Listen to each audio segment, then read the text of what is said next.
స్వామి నీ పేరు చెప్పుకొని మా ఉండిలు నింపుకున్నాం, మరి నీకు వాటా ఇవ్వకుండా మొత్తం మేమే తీసుకుంటే బాగుంటుందా?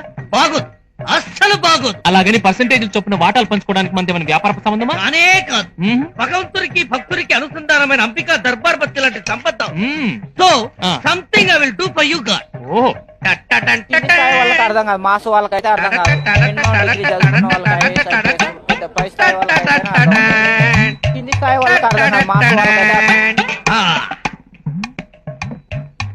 స్వామి, ఈ హుండీలోని మొత్తమంతా నీకే ధారపోస్తున్నారు. ఈ గడిలో పడే మొత్తం అంతా నీది, బయటపడే చిన్నా చితగా చిల్లర మాత్రం నాది.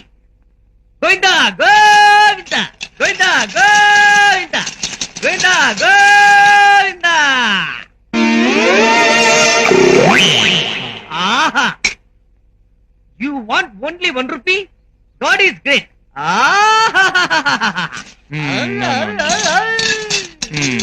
స్వామి మా వాడి అజ్ఞానాన్ని మన్నించు, నేనే నీ నిజమైన భక్తుడిని. I will do much more for you. అందుకే ఈ డబ్బంతా పైకే విసిరేస్తాను, నీకు కావాల్సినంత పైనే ఉంచుకో. ఏదో జస్ట్ కొంచెం కొంచెం కింద పడేస్తే అది నేను తీసుకుంటాను. అదే నాకు మహాప్రసాదం స్వామి. రెడీ స్వామి, రెడీ?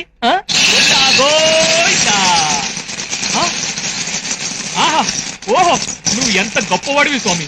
ఒక్క రూపాయి కూడా తీసుకోకుండా మొత్తం అంతా నాకే చేశావు. ఆహాహా, గాడ్ ఈస్ డబుల్ గ్రేట్.